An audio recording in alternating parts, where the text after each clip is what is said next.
നമസ്കാരം, ഭാരത് ലൈവിലേക്ക് സ്വാഗതം. നമസ്കാരം പ്രശാന്ത്. നമസ്കാരം. ഏറെ വളരെ ദുഃഖകരമായൊരു കാര്യം, പിന്നെ അഹങ്കാരത്തിൻ്റെ മേമ്പൊടി ചേർത്ത ഒരു സംഭവം. ഇതൊക്കെയാണ് എനിക്കിപ്പോൾ വയനാട് മേപ്പാടിയിൽ കള്ളിയാടി മേപ്പാടിയിൽ ദുരന്തത്തിൻ്റെ ഭൂഗർഭ പാത തകർന്നുള്ള ആ ഒരു ദുരന്തത്തെക്കുറിച്ച് പറയാനുള്ളത്. കാരണം വേറൊന്നുമില്ല, ക്ഷണിച്ചു വരുത്തിയതാണ്, മനുഷ്യനിർമ്മിതമാണ്. മന്ത്രി ടി സിദ്ദിഖ് അത് ഇപ്പോൾ തിരുവനന്തപുരത്ത് തിരിക്കുമ്പോൾ തന്നെ അദ്ദേഹം അത് വീണ്ടും ആവർത്തിച്ചിട്ടാണ് പോയത്. കാരണം പലതവണ പറഞ്ഞു ഇങ്ങനെ അശാസ്ത്രീയമായി മണ്ണ് കൂട്ടിയിടരുത്, അത് അപകടമുണ്ടാക്കും. വയനാടാണ്, അവിടെ വയനാട്ടിൽ എന്താണ്, വയനാട്ടിൽ ഈ ഭൂമിക്കടിയിൽ വെള്ളം കെട്ടി നിന്നാണ് ഉരുൾപൊട്ടുന്നത്. ഇത് അതേപോലെ തന്നെ ഉരുൾപൊട്ടാനായിട്ട് നമ്മളൊരു മണ്ണ് അടികൾ എത്രയോ അടി പൊക്കത്തിൽ മണ്ണ് കൂട്ടിയിടുമ്പോൾ ഈ തുരങ്കത്തിനെടുക്കുന്ന മണ്ണാണ്. ഈ മണ്ണ് സമയാസമയം നീക്കം ചെയ്തില്ലെങ്കിൽ വൻ അപകടമുണ്ടാക്കും എന്ന്. കാരണം അടുത്തുള്ള കുടുംബങ്ങളെ അവരെയൊക്കെ മാറ്റി പാർപ്പിക്കണം. കാരണം ഈ വീടിൻ്റെ അടുത്താണ് ഈ മണ്ണ് കൊണ്ട് കൂട്ടിയിട്ടത്, മീനാക്ഷി പാലത്തിനടുത്താണ്. കോഴിക്കോട് കക്കാടംപൊയിൽ നിന്നും വയനാട്ടിലേക്കുള്ള താമരശ്ശേരി ചുരത്തിലെ യാത്രാ ക്ലേശം കുറയ്ക്കാനുള്ളൊരു മാർഗമായിരുന്നു. ഇടയ്ക്ക് ട്രാം കാറൊക്കെ പ്ലാനിങ്ങിലുണ്ട്. പക്ഷേ ഇത് ഓർക്കണം, കിഫ്ബിയുടെ സന്തതിയാണ്. മൊത്തം തുകയും കിഫ്ബിയാണ്. 2134 കോടി രൂപയാണ് മൊത്തത്തിൽ. തുരങ്കത്തിന് വേണ്ടി മാത്രം 1341 കോടി എന്തോ തുരങ്കം. ഈ തുരങ്കം മാത്രം എടുത്തിരിക്കുന്നത് നമ്മുടെ ഭോപ്പാലുള്ളൊരു ദിലീപ് കോൺ എന്നുള്ളൊരു കമ്പനിയാണ് നിർമ്മാണം. അപ്പം അവർ കാരണം അന്ന് വളരെ ഒരുപാട് സോഷ്യൽ മീഡിയയിലേക്ക് ഒരുപാട് ട്രോളിന് വന്നിരുന്നു. നമ്മുടെ ആദ്യമായിട്ട് രാജ്യത്തെ ഒരു മുഖ്യമന്ത്രി പാറ പൊട്ടിക്കാൻ പോയി എന്ന് പറഞ്ഞിട്ട്, അല്ലേ? നമ്മുടെ തൊപ്പിയൊക്കെ വെച്ചിട്ട്, അതെ, പിണറായി വിജയൻ തൊപ്പിയൊക്കെ വെച്ച് അവിടെ ചെന്ന് പൊട്ടിച്ച് തിരിച്ചു വന്നതാണ്. അപ്പോൾ പക്ഷെ അതൊരു വളരെ പരിസ്ഥിതി ലോല പ്രദേശമാണ്. ഒരിക്കലും അങ്ങനെ ഒരു തുരങ്കം അവിടെ ഉണ്ടാക്കരുതെന്ന് പലരും മുന്നറിയിപ്പ് കൊടുത്തിരുന്നു. രാജേഷ് ജി പറഞ്ഞില്ലേ, ഈ മണ്ണ് കൂട്ടിയിട്ടതാണ് പ്രശ്നമെന്ന്. മണ്ണ് കൂട്ടിയിട്ടത് മാത്രമല്ല, അവിടെ അങ്ങനെ ഒരു പാത നിർമ്മിക്കുന്നത് തന്നെ നമ്മൾ ഈ പറഞ്ഞതുപോലെ ഒരു മഹാദുരന്തത്തെ. അത് ഞാൻ പറയാം, ആൾറെഡി അവിടെ ഒരു ഉരുൾപൊട്ടൽ പ്രോൺ ഏരിയയാണ്. അവിടെ നമ്മൾ തന്നെ ഉരുൾപൊട്ടാനായിട്ടൊരു സംവിധാനം കൊടുത്താൽ. ഈ നമ്മളിപ്പോൾ കേരളത്തിലെ ഒരു നമ്മുടെ ഇന്നത്തെ ഒരു ഭൂമിയുടെ സ്വഭാവമൊക്കെ വെച്ച് നോക്കിയാൽ നമുക്ക് തന്നെ അറിയാം, കഴിഞ്ഞ 10 വർഷത്തിനിടയിലുണ്ടായ മാറ്റം. 2015-16 ശേഷം, ഇത് ഉമ്മൻചാണ്ടി സർക്കാരിൻ്റെ കാലത്ത് മാധവ് ഗാഡ്ഗിൽ എന്ന് പറയുന്ന മഹാനായ ഒരു മനുഷ്യസ്നേഹിയായ ഒരു ശാസ്ത്രജ്ഞൻ ഇവിടെ വന്ന് പഠിച്ച് ഇവിടുത്തെ പരിസ്ഥിതിയെക്കുറിച്ച് കൃത്യമായ റിപ്പോർട്ട് കൊടുത്തതാണ്. അപ്പോൾ ആ റിപ്പോർട്ട് തള്ളിക്കളഞ്ഞുകൊണ്ട് അതിവിടുത്തെ ഈ കയ്യേറ്റ മാഫിയയ്ക്ക് എതിരാണ് എന്ന് കണ്ടുകൊണ്ട് അതിനെ തള്ളിക്കളഞ്ഞ് ഇവിടുത്തെ രാഷ്ട്രീയക്കാരെല്ലാം കൂടെ ഒരുമിച്ച് നിന്ന് ഗാഡ്ഗിലിനെ ഇവിടുന്ന് ഓടിച്ച് പകരം കസ്തൂരി രംഗനെ കൊണ്ടുവന്നു. എന്നിട്ടും ഈ പരിസ്ഥിതി ലോല പ്രദേശങ്ങളെ സംരക്ഷിക്കാൻ കഴിയുന്ന വിധത്തിലുള്ള ഒരു നടപടിയും നമ്മൾ എടുത്തില്ലെന്ന് മാത്രമല്ല, ഗാഡ്ഗിൽ റിപ്പോർട്ട് ചവറ്റുകുട്ടയിലിട്ടു, കസ്തൂരി രംഗൻ റിപ്പോർട്ടിനെ നമ്മൾ മരവിപ്പിച്ച് ഫ്രീസറിൽ വെച്ചു, അല്ലേ? ഇങ്ങനെ ഒരുപാട് കാര്യങ്ങൾ ചെയ്ത് 2015-16 ശേഷം നമ്മൾ കേരളം ഒന്ന് ആലോചിച്ച് നോക്കുക. കഴിഞ്ഞ 10 വർഷത്തെ ചരിത്രം എടുത്താൽ മതി. എപ്പോൾ മഴ പെയ്യും, എപ്പോൾ മഴ നിൽക്കുമെന്ന് നമുക്ക് അറിഞ്ഞൂടാ. മൺസൂണാണ്, പക്ഷേ രാവിലെ നല്ല വെയിലാണ്. എവിടെ വെള്ളപ്പൊക്കം ഉണ്ടാവും, എവിടെ ഉഷ്ണം വരും, എവിടെ വരൾച്ച വരും എന്ന് നമുക്കിന്ന് മുൻകൂട്ടി പറയാൻ കഴിയാത്ത വണ്ണം നമ്മുടെ ശാസ്ത്ര സാങ്കേതിക വിദ്യ ഇത്രയും വളർന്നിട്ട് പോലും നമുക്കത് മുൻകൂട്ടി പറയാൻ കഴിയുന്നില്ല. മാനം ചെറുതായിട്ടൊന്ന് കറുത്താൽ ഉടനെ സർക്കാരും നമ്മുടെ കാലാവസ്ഥാ നിരീക്ഷണ കേന്ദ്രവും കൂടി ചേർന്ന് പിന്നെ റെഡ്, ഗ്രീന്, യെല്ലോ, ഓറഞ്ച് ഇങ്ങനെ അങ്ങ് പ്രഖ്യാപിക്കുകയാണ് ഓരോ ജില്ലകളും, അല്ലേ? 2018 മഹാപ്രളയം, എനിക്ക് തോന്നുന്നു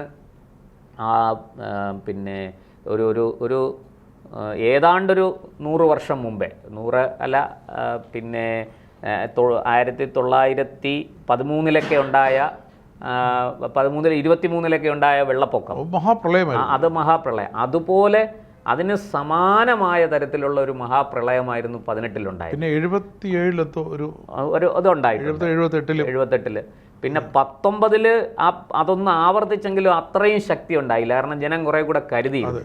പിന്നെ ഈ പ്രളയം മനുഷ്യനിർമ്മിതമാണെന്നും കൂടി പറയുന്നു. കാരണം ഡാമുകളെല്ലാം കൂടെ ഒരുമിച്ച് തുറന്നു വിട്ട് വലിയ ശല്യം ഉണ്ടായി. നമ്മുടെ അങ്ങനെ മുൻ വൈദ്യുതി മന്ത്രി കൃഷ്ണൻകുട്ടിയുടെ ഓഡിയോ ക്ലിപ്പ് പുറത്തിറങ്ങിയിരുന്നു. അപ്പോൾ ഇതെല്ലാം കൂടെ ചേർത്ത് വെക്കുമ്പോൾ നമ്മുടെ കേരളം വളരെ പരിസ്ഥിതി സംബന്ധമായിട്ട് വളരെ ലോലമായ ഭൂമിയും ചുറ്റുപാടുകളുമാണ് നമുക്കുള്ളത്. ഇപ്പോൾ തന്നെ ഞാനൊരു കാര്യം ചോദിക്കട്ടെ രാജേഷ് ജി, ഗുജറാത്തിൽ നിന്ന് നമ്മൾ മുംബൈ ഗുജറാത്ത് അഹമ്മദാബാദ് ബുള്ളറ്റ് ട്രെയിൻ വരുന്നു. കേരളത്തിൽ അങ്ങനെ ഒരു ബുള്ളറ്റ് ട്രെയിൻ ഓടിക്കാൻ കഴിയുമോ? ബുള്ളറ്റ് ട്രെയിൻ ഓടിയാൽ, അത്രയും സ്പീഡിൽ ബുള്ളറ്റ് ട്രെയിൻ ഓടിയാൽ കേരളത്തിൻ്റെ മണ്ണ്, ഭൂമി അത് താങ്ങുമോ? അവിടെയൊക്കെ ഈ പീഠഭൂമി നമ്മൾ പറയുന്നത് സമനിലമായ പ്രദേശമാണ്. ഭൂമിക്ക് നല്ല ഉറപ്പുണ്ട്, മണ്ണിന് നല്ല കട്ടിയുണ്ട്. കേരളത്തിലോ? നമ്മുടെ ഇപ്പൊ ദേശീയപാത നോക്കൂ, ദേശീയപാത ഇറക്കവും കയറ്റവും ഇല്ലാതെ പണിതിട്ട് അത് നമ്മുടെ മണ്ണ് ഫില്ല് ചെയ്താണ്, ഉയരത്തെ കുന്നിടിച്ചും കുഴികളിൽ മണ്ണ് ഫില്ല് ചെയ്തും ചെയ്തിട്ട് പോലും അതുപോലും ഇടിഞ്ഞു താഴുകയാണ്. അതാ കരാറുകാരെ കുറ്റം പറഞ്ഞിട്ട് കാര്യമില്ല, നമ്മുടെ ഭൂമി അങ്ങനെയാണ്. അതെ, അത് വയനാടും മലമ്പ്രദേശത്തും മൂന്നാറിലും ഒന്നും അല്ല, ഇടുക്കിയിലല്ല, ഇവിടെ നമ്മുടെ തീരദേശത്താണ്, നമ്മുടെ ഈ ഇടനാട്ടിലാണ്, സമതലത്തിലാണ്. അപ്പോൾ അവിടെ പോലും നമ്മുടെ ഭൂമിക്ക് ഈ പറയുന്നൊരു വെല്ലുവിളി ഉണ്ട്. ഇത് മനസ്സിലാക്കാതെ കാള പെട്ടെന്ന് കേട്ട ഉടനെ കയറുമെടുത്ത് പിന്നെ വയനാട്ടേക്കൊരു ബദൽ മാർഗം, എന്താ താമരശ്ശേരി ചുരം അല്ലാതെ നമുക്കൊരു പ്രത്യേക പാത എന്തോ ഞങ്ങളുടെ കാലത്തുണ്ടാക്കി എന്ന് പറയാൻ, അത് മാത്രമാണോ ലക്ഷ്യം? കിഫ്ബി ഫണ്ട് അടിച്ചു മാറ്റാൻ വേണ്ടി നടത്തിയതാണോ ഈ പദ്ധതി എന്നുള്ള ചോദ്യം അന്ന് തന്നെ ഉയർന്നതാണ്. അന്ന് തന്നെ പ്രതിപക്ഷം അടക്കമുള്ളവർ ഈ വിഷയത്തിൽ, ദോഷം പറയരുത്, കോൺഗ്രസ് അടക്കമുള്ളവർ അന്ന് ശക്തമായ എതിർപ്പുമായിട്ട് രംഗത്ത് വന്നതാണ്. പക്ഷേ ഒന്നും ചെവിക്കൊള്ളാതെ ഞങ്ങൾ എന്തും ചെയ്യും എന്ന് പറഞ്ഞ ഒരു ധാർഷ്ട്യം. ഈ 2300 കോടി ഉണ്ടായിരുന്നെങ്കിൽ എൻ്റെ പകുതി മതിയായിരുന്നില്ല വയനാട്ടിലെ ഇതേപോലെ ഈ ഉരുൾപൊട്ടൽ പ്രോണ ഏരിയ മൊത്തം സേഫ് ആക്കാൻ. അവിടെ കുറെ കൂടി ഞാൻ പറയട്ടെ, ഈ ഇപ്പോൾ ഉള്ള താമരശ്ശേരി ഈ ചുരം, ഈ ഇപ്പോഴും വയനാടേക്ക് പോകുന്ന റോഡുണ്ടല്ലോ, ആ റോഡ് കുറെ കൂടി നമുക്ക് നല്ലതാക്കി എടുക്കാൻ ഇതിന്റെ 4/1 പണം പോരെ. അതുപോലെ എൻ്റെ ഒരു നമ്മുടെ സുഹൃത്ത് ചർച്ചയിലേക്ക് വരും, മറ്റേ ഷാജിമോൻ ചുരൽമല ജനശബ്ദം ആക്ഷൻ കൗൺസിലിലേക്ക്, വയനാട് മേപ്പാടിയിലേക്ക് ആക്ഷൻ കൗൺസിലിൻ്റെ അവിടുത്തെ, അതെ, ഷാജിമോൻ ഇടയ്ക്ക് പറയുന്നുണ്ടായിരുന്നു, അമൃതാനന്ദമയി മഠത്തിലെ അമൃതാനന്ദമയി ഇടപെട്ടിട്ട് പറഞ്ഞു വന്നു, അവിടെ ഒരു മഠത്തിൻ്റെ ചിലവിൽ വയനാട്ടിലൊരു ഏർലി വാർണിംഗ് ഡിറ്റക്ഷൻ സെന്റർ സ്ഥാപിച്ചു കൊടുക്കുക. അതായത് ഇതുപോലെ എന്ത് സംഭവം അവിടെ ഭൂമിയിലെ പ്രകമ്പനങ്ങളും. ചൂരൽമലയിൽ തന്നെ സത്യത്തിൽ കാലാവസ്ഥാ വകുപ്പ് ഈ സംഭവം ഉണ്ടാകുന്നതിന് 1-2 ദിവസം മുമ്പേ ഒരു മുന്നറിയിപ്പ് കൊടുത്തതാണ്. പക്ഷെ അവിടുന്ന് ആരും ഒഴിഞ്ഞു പോയില്ല. ഒഴിഞ്ഞു പോകാൻ അവരെ ഒഴിപ്പിക്കാൻ റവന്യൂ അധികൃതർ ഒരു നിലപാട് സ്വീകരിച്ചില്ല. റവന്യൂ അധികൃതർ ഇടപെട്ടാൽ മാത്രമേ പോലീസിന് ഇടപെടാൻ കഴിയുള്ളൂ. കളക്ടറിന് താഴെ ADM, RDO, ഇങ്ങനെ ഒരു വലിയ ഭരണ സംവിധാനമുണ്ട്. അവരിടപെട്ടിരുന്നെങ്കിൽ പോലീസ് വളരെ ശക്തമായി ആൾക്കാരെ അവിടുന്ന് എന്താ പറയണ്ടേ, നിർബന്ധമായിട്ടും അവിടുന്ന് മാറ്റിയേനെ. പക്ഷേ നടന്നില്ല. ഈ മഠം ഈ അപകടം ഉണ്ടായതിനു ശേഷം, മണ്ണിടിച്ചിലിന് ശേഷം ഏർലി വാർണിംഗ് സിസ്റ്റം സ്ഥാപിക്കാം, ഒരു സെന്റർ തന്നെ സ്ഥാപിക്കാനുള്ള പണം, കാരണം അതാണ് കറക്റ്റ്. ഒരു നടപടിയും അത് ചെയ്യില്ല. അത് അതെന്താണെന്നറിയാമോ? അത് ചെയ്താൽ ഈ പറഞ്ഞതുപോലെ ഈ പരിസ്ഥിതി ലോല പ്രദേശത്ത് പിന്നെ ഒരു നിർമ്മാണ പ്രവർത്തനവും നടത്താൻ പറ്റില്ല. പിന്നെ ഇതിനെ ഈ കച്ചവടം അടിക്കാൻ പറ്റില്ല. നമുക്ക് താമരശ്ശേരി ബിഷപ്പിനെ ഒന്ന് കാണണം. കാരണം എന്തറിയോ, എന്തുമാത്രം ബഹളമായിരുന്നു. അതെ അതെ അതെ, പരിസ്ഥിതി പശ്ചിമഘട്ടം എന്നൊക്കെ പറഞ്ഞു എന്തുമാത്രം ബഹളമായിരുന്നു. ഇപ്പൊ എന്തായി? ഈ മാധവ് ഗാഡ്ഗിലിനെ തൂക്കിക്കൊല്ലാൻ വിധിക്കണം എന്ന് പോലും വാദിച്ച ആൾക്കാരാണ് കേരളത്തിലെ ഈ പറയുന്ന ക്രിസ്ത്യൻ മതമേലധ്യക്ഷന്മാർ. അതായത് ഈ പിന്നെ കുടിയേറ്റ കർഷകരെ ദ്രോഹിക്കുന്നു. സത്യത്തിൽ ഇവരെല്ലാം കുടിയേറിയവരാണോ? ഇവര് വനഭൂമി കയ്യേറിയതിന്റെ ദുരന്തമല്ലേ ഇന്ന് നമ്മൾ അനുഭവിച്ചുകൊണ്ടിരിക്കുന്നത്? ഈ കയ്യേറിയതിന്റെ ഫലമല്ലേ കാട്ടിനകത്ത് മൃഗങ്ങൾക്ക് വസിക്കാൻ കഴിയാതെ അത് നാട്ടിലോട്ട് ഇറങ്ങുന്നത്? വനം വെട്ടി, വനത്തിലെ മരങ്ങൾ വെട്ടി കൃഷി ഇറക്കുമ്പോൾ അന്ന് ഓർക്കണമായിരുന്നു ഇത് വരാൻ പോകുന്ന എന്റെ തലമുറയെ, എന്റെ കൊച്ചുമക്കളെ ഇല്ലാതാക്കും എന്നുള്ളത് ആലോചിക്കണമായിരുന്നു. അതൊന്നും ആലോചിക്കാതെ കണ്ടമാനം കാട് കയ്യേറി കാട്ടിലെ തടി മുഴുവനും വെട്ടി വിറ്റ് അവിടെയൊക്കെ റബ്ബർ വെച്ച് ഇത് ഈ എന്താ പറയണ്ടേ, നമ്മുടെ അങ്ങേയറ്റത്തെ ഈ പരിസ്ഥിതി ലോല പ്രദേശത്ത് വയനാട് എന്തായിരുന്നു? വയൽനാടായിരുന്നു. ഇപ്പോഴും കേരളത്തിലെ ഏറ്റവും അപൂർവ ഇനം അരി, നെൽവിത്തുകൾ ഇപ്പോഴും സംരക്ഷിക്കപ്പെടുന്ന ഒരു സ്ഥലം വയനാട്. ഇപ്പോഴും എത്രയോ ഇനം. മാത്രമല്ല നമ്മൾ ഈ വയനാടൻ കാടുകളിലുണ്ടല്ലോ, ഓരോ മഴ കഴിയുമ്പോഴും അവിടെ ഉണ്ടായി വരുന്ന ഔഷധ സസ്യങ്ങൾ കാട്ടിൽ താനേ മുളയ്ക്കുകയാണ്. ഈ ഇപ്പോഴും നമ്മുടെ തിരുവനന്തപുരത്ത് പോലും ചില അങ്ങാടിക്കടകളിൽ നമ്മൾ മരുന്നിന് ചെന്നാൽ, ഔഷധ ഇതിന് ചെന്നാൽ ഇത് വയനാടെന്നാണ് വരുന്നത്. അത് ഒരു നിശ്ചിത കാലത്തെ അവിടെ ഉണ്ടാവുള്ളൂ.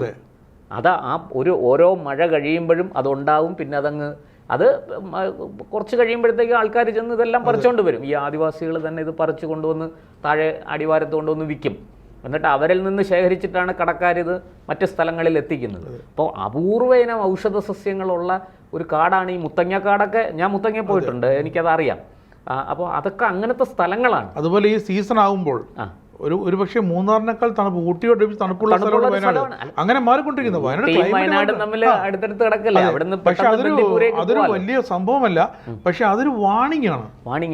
വയനാടിന്റെ കാലാവസ്ഥ മാറുന്നു. ഇതിനെല്ലാം പുല്ലുപോലെ തള്ളിക്കളഞ്ഞുകൊണ്ടാണ് ഈ തുരങ്കവുമായിട്ട്. ഇത് ആരെ നെഞ്ചത്താണ് ഈ തുരങ്കം? അവിടെ പോയി പൊട്ടിച്ച് പാറയും പൊട്ടിച്ച് ഈ വെടിയും പൊട്ടിച്ച് അതും വയനാട്ടില്. അതാണ് ഈ എന്നിട്ട് ഈ കുഴിച്ചെടുത്ത മണ്ണ് മുഴുവനും കൊണ്ടുവന്ന് ജനങ്ങൾക്ക് ഉപദ്രവം. ഈ ലാൻഡ് സ്ലൈഡ് ഉണ്ടാകുന്നത് എങ്ങനെയാണെന്ന് അറിയാലോ. ഉറപ്പില്ലാത്ത മണ്ണ്, ഉറപ്പില്ലാത്ത മണ്ണ് മാത്രമായിട്ട് നിൽക്കുന്നിടത്ത് എന്ത് പറ്റുമെന്ന് വെച്ചാൽ അവിടെ ചെറിയ സസ്യങ്ങൾ, വൃക്ഷങ്ങൾ, പുല്ല് ഒക്കെ പിടിച്ച് കിടക്കും. അപ്പോൾ എന്താ പറ്റുന്നത് വെച്ചാൽ മഴ പെയ്യുമ്പം ഈ വെള്ളം ഇതിൽ കൂടെ താഴ്ന്ന അകത്തേക്ക് പോകും. ഈ ഇതിൻ്റെ വേരുകൾ ഇങ്ങനെ ആഴ്ന്ന് നിൽക്കുന്നത് കൊണ്ട് ഇത് ഉറപ്പോടുകൂടി നിൽക്കും, ഇത് പൊട്ടൂല. അതേസമയം ഇത് വെറും മൊട്ടക്കുന്നായാലോ?